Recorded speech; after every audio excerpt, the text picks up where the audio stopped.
Welcome to H2K Infosys. H2K Infosys is a e-verify business based in Atlanta, Georgia, United States. We provide 100% job-oriented, instructor-led, face-to-face, true live online software training programs. It also includes access to cloud test lab with software tools. We provide live project for you to work on. We also provide assistance with mock interviews, resume preparation and review, and job placement assistance. H2K Infosys is trusted by so many students across the world. H2K Infosys provides world-class services in IT training with real-time project work for corporates and individuals, special IT training for MS students in the United States, software design, development, QA manual and automation, performance testing and maintenance, IT staff augmentation, job placement assistance, and tech support.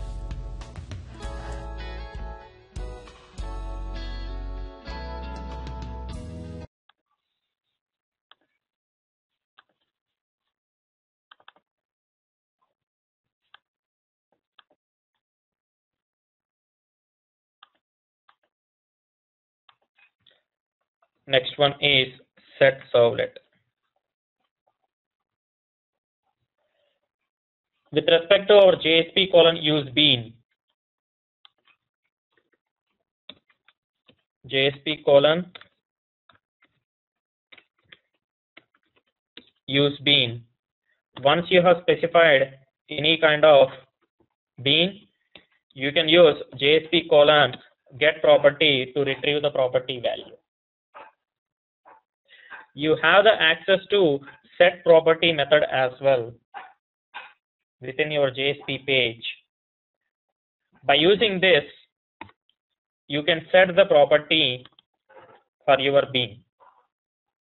So that means within your JSP page itself, you can set the property also by using set property method. But the set property method is restricted and it can only useful to set at the bean level. It's not possible to set a map key value pair or a list data or any other information other than beans. The JSP set tag is used to set any kind of properties. You can set the property which is available in any one of the scopes. Let us go back to your set Servlet. So your set Servlet, you can see that I'm creating a map object which consists of two strings, first user, second user, Chris and Steve. And also I'm setting the username, whatever that I have retrieved, and I'm setting that in request to scope. And I'm also setting the map object in request to scope. So currently two objects available in request to scope, and I'm forwarding to settag.jsp file. Go to settag.jsp.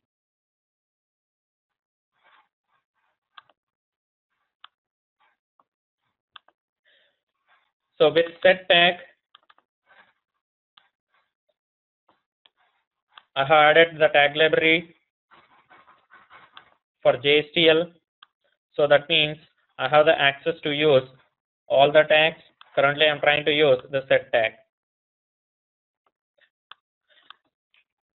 You can see that set tag has three properties in this level. The first one is target. Target nothing but your actual map object. So my map object, go back to your set Servlet, which is map data. When I have used $map data, it will retrieve the object in any of the scopes. I don't need to specify the scope at all. And after that, I'm using the property and value. So then your set tag understands that to this particular tag, you want to add one more map key value pair, which is nothing but third name and sync. And the next level, see, this is the first usage of set tag. Previously, we have mentioned that set can be useful for setting any of the attributes at any scope level, and also to set the properties for any kind of map objects. So first level we have seen. And this one, we are trying to set, this time we are trying to set some request scoped attributes. You can see that at the first time I'm printing what is the original value name for my username. And this time I'm trying to change the username value. So whenever you want to use some normal attributes, you need to use an attribute called variable. So the variable attribute is username and value is new Steve. This time I'm changing the value to new Steve, and the parameter also I'm specifying that it was available in request scope. And after changing, I'm again printing the username value, and I want to check whether the username value got changed or not. Finally, you can see that I'm using one more tag, which is remove tag. The remove tag is used to remove any parameters from the specified scope. So currently I'm specifying to remove the parameter username from my request scope, and I'm again trying to print whether the username was available or not in the scope or in any of the scopes. So this time the parameter was not available, and if I'm using the normal request.get attribute of username, this will print a null value, but I'm using EL. EL will handle the null value for my case, and it will just display an empty string to the front end. And finally, I'm trying to print the map elements. The map elements, map data, and map.key, map.value. I'm using for each. My items is this time the map, and I'm storing that in a variable called map, and I have the counter as well. So with this level, it should print 3 key value pairs, because I have added one more key value by using C:set tag. But until this point, it consists of only 2 key value pairs, and the third name sync I have added with my set tag. Let us go and execute this one. Go back to start page.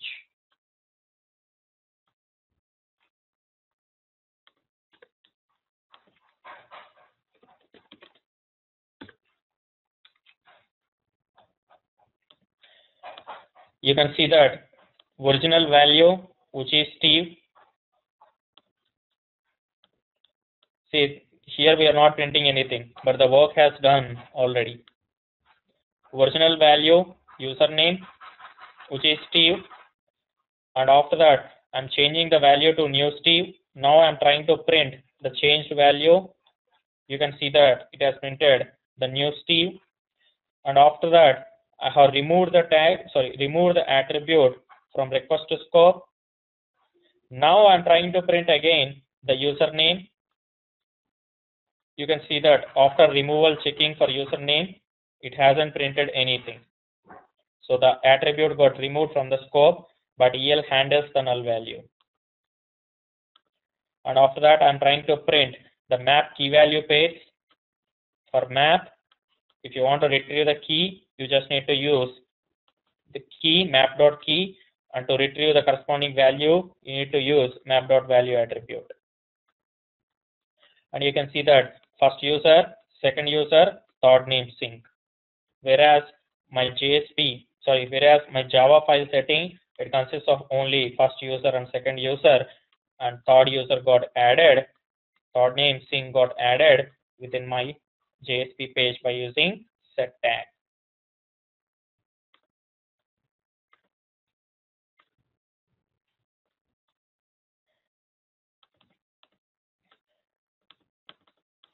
C:import.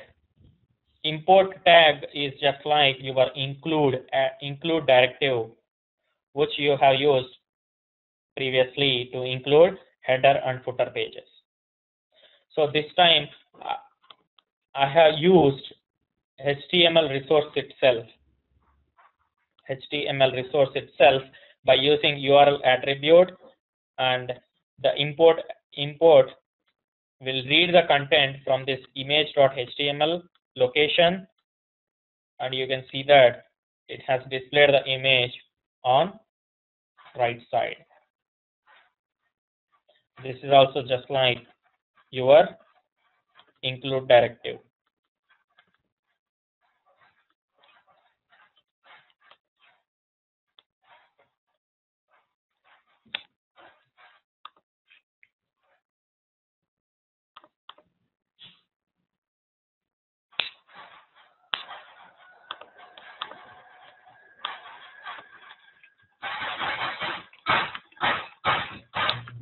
Let me prepare this, just a second.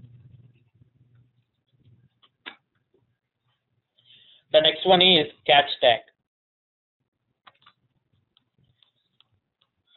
And I have changed in TD level as well. 1 second, please.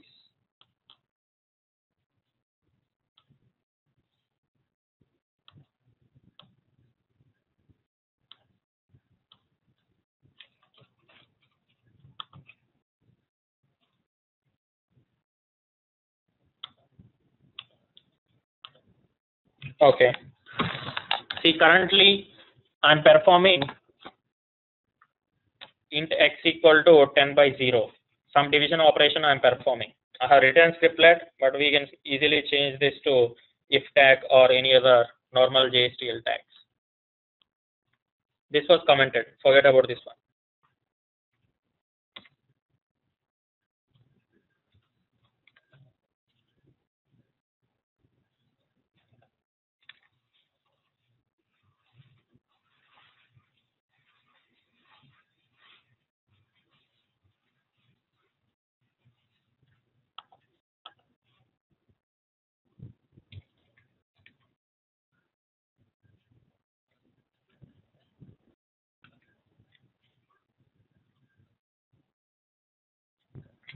Okay. See, I'm performing one basic operation, but here we already know that this will be going to provide. This will provide some arithmetic exception here. Let us go and execute this one directly.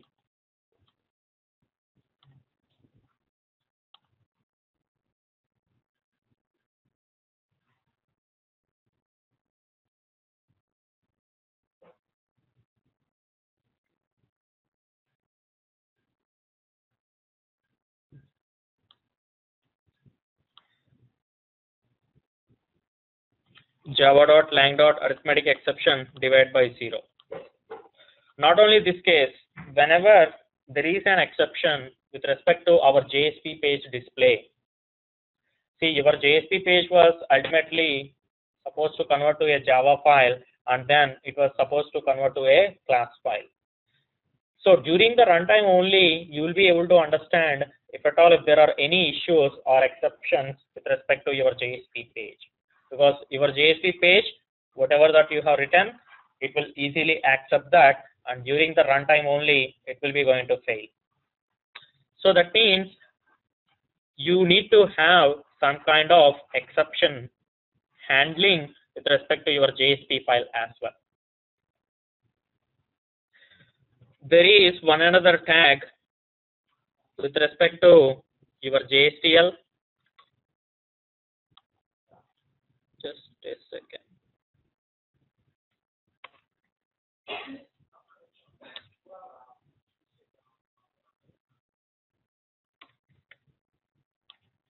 The JSTL tag is catch tag. It's not required for you to write try and catch and everything. You just need to write a catch tag, and whatever the code you'll feel that might throw an exception, you'll just specify within your catch tag as a body. And here you can see that I'm placing two statements within my catch tag. The first one is integer x equal to 10/2, and after that I'm printing some sh. Normally, if an exception has rise, it will simply stop execution at this level and it will move out of the catch block and it will start executing at this level. Whenever an exception has raised, the exception object will be stored with variable attribute, whatever that you have specified, because we want access to the exception object. Just like your catch of exception E will consist of all the exception information. So here also your EXCEP will consist of all the exception information, and I'm calling the message attribute, which will call internally the get message method. Let us execute this one.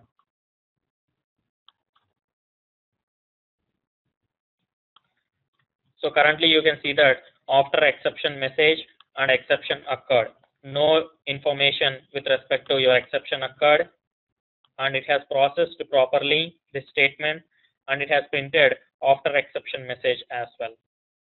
Let us change this to 10/0. So when this means it will throw an exception at this level, this won't execute this block at all, and it will reach this level and it will display the exception message. You can see that it hasn't printed after exception message. The reason for that is there is an exception raised at this level and it has simply moved out of the block and it has printed the exception message at this level. Sorry.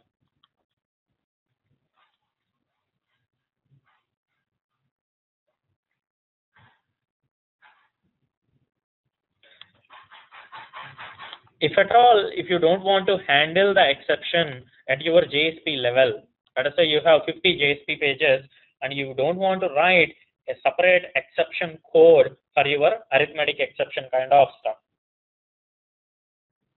Let us say you have designed some web pages and at some place some runtime exception got occurred and you want to redirect the user to home page. Or you're trying the URL within your browser and the URL was not available properly and you want to redirect the user to home page. So in those cases, what you can do is you can declare the exception tag within your web.xml.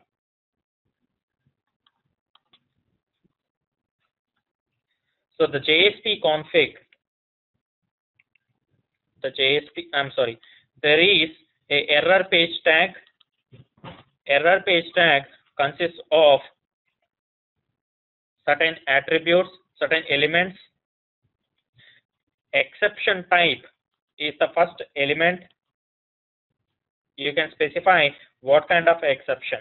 Currently, I want to handle arithmetic exception. So for all the arithmetic exceptions in the JSP page, it will traverse you to the error page.jsp file. Or else if you don't want to go by exception type, then you can also go by error code. Let us say all the 500 errors are supposed to traverse to error page. So that means it's not required for you to handle at each and every JSP level. This is not related to JSTL. This is just like error page handling. Now, I'm executing this page and I don't have catch tag also.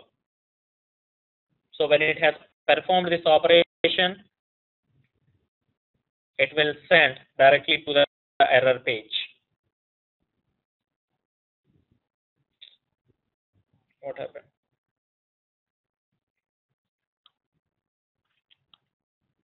Divide by 0 occurred.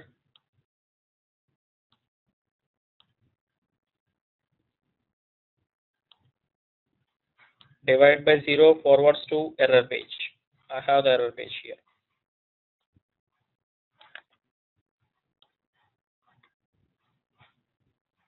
Let me redeploy the file.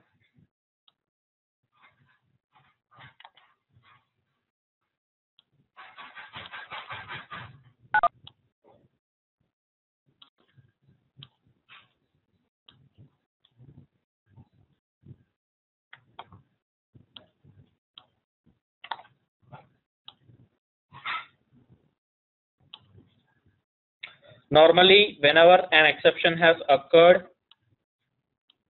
it will take a look at the web.xml file. The container will verify the web.xml file. Is there any generic exception handling available or not? Currently, we have generic exception handling for arithmetic exception, and we are asking to traverse to error page whenever an arithmetic exception has occurred. That's how it was supposed to work. Let us execute one more time.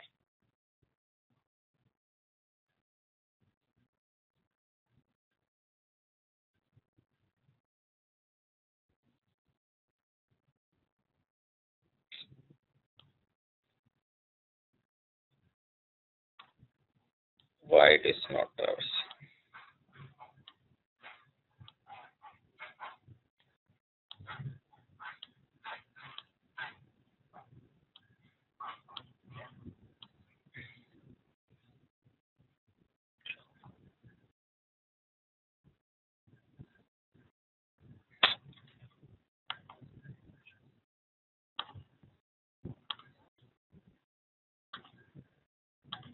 Go back to our error page.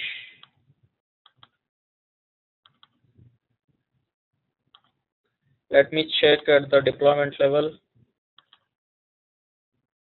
JSTL project, WebINF, web.xml.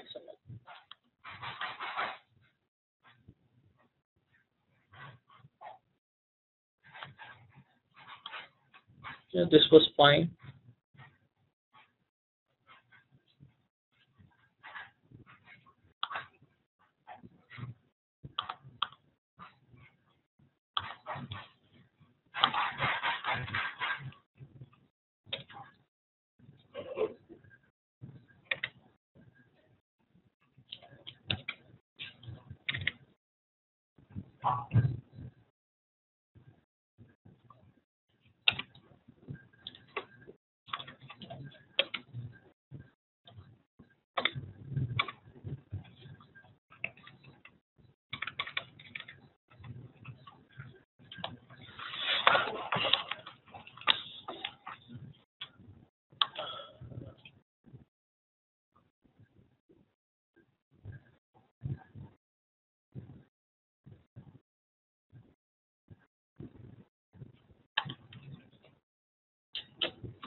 Probably this was failing at this level because we don't have exception object and we are expecting message from that. We have commented the exception object here. Let me rerun the file one more time.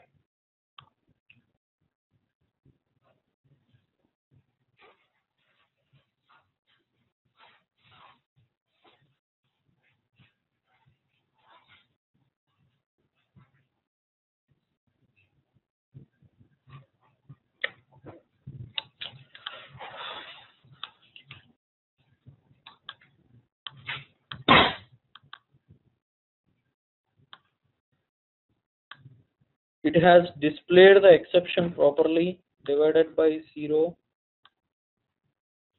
but it was not able to verify the web.xml.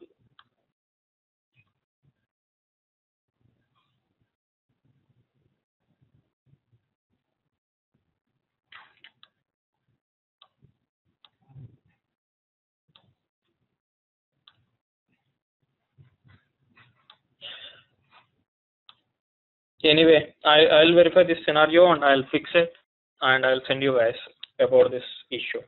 I don't want to waste time on this. So normally the output, it should be whenever there is an exception occurred, it was supposed to throw an exception. So that's what it has raised at this level, which is nothing but your arithmetic exception. And your container was supposed to verify the web.xml file.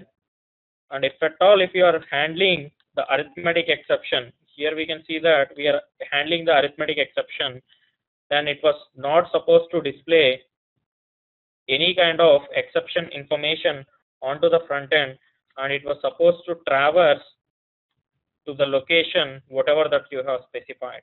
That means currently it was supposed to go to errorpage.jsp.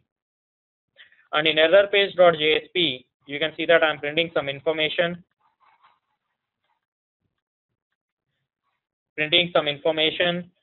And once after that, by using page context which is available within your page scope, page context dot exception dot localized message, which will provide you the exception information and will display it to you, and finally it will traverse you to the home page. It should locate to servlet mapping after servlet mapping. Oh, we are asking to go to JSP file, so it's not required to specify any kind of mapping details.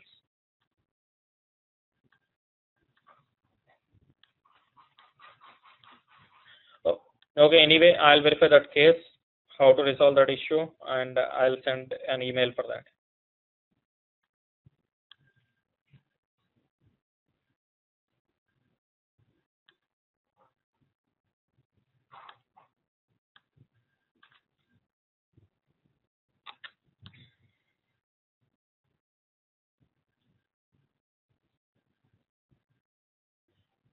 One more thing with respect to your page directive. We have seen certain attributes with respect to our page directive, like language. We have seen import directive and all. It consists of two more attributes. The first one is error page. Where is the error page? Yeah. So here you can see that there is one another attribute is error page, and also one more which is error page. Whenever you have specified is error page is equal to true, that means this is a error handling page. Then it will provide you access to the exception object, and by using that you can retrieve the information. And one more attribute error page is used. Let us say you have used the error page within your exception.jsp file. And here you will redirect to error page. Currently my error page is error page.jsp file. So that means whenever there is an exception occurred within this particular JSP processing, it will automatically redirect to this error page.jsp, and error page.jsp, you have already mentioned that is an error handling page, and it will make use of the exception object, and it will display you the actual exception information.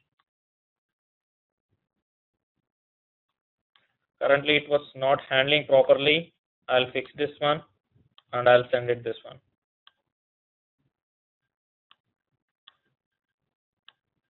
Some small mistake we are doing.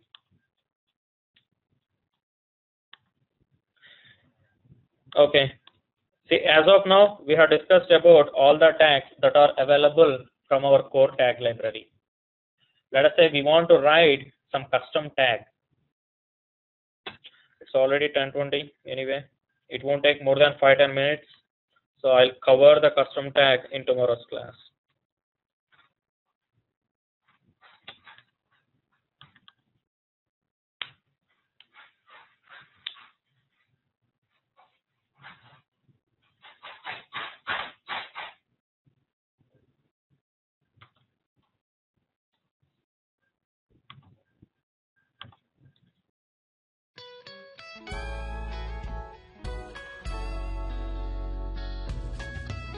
So many of our students have given testimonials on how our training programs are. You will find them on kudzu.com and on our website H2KInfosys.com. On our website H2KInfosys.com, you will also find more detailed information on who we are, the courses that we offer, what each course covers. Also, if you're interested in a demo program, please register on our homepage on the left-hand side, just give us more information about yourself and we will send you a link for a demo class. The demo class is absolutely free.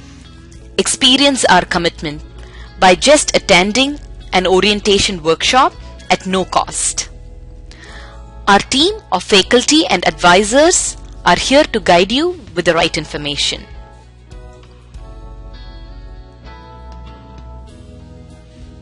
If you still have more questions, please feel free to call us. Call us at 770-777-1269. This is a United States number. If you're calling from the UK, call us at 020-337-17615. You can also email us at training@h2kinfosys.com or h2kinfosys@gmail.com.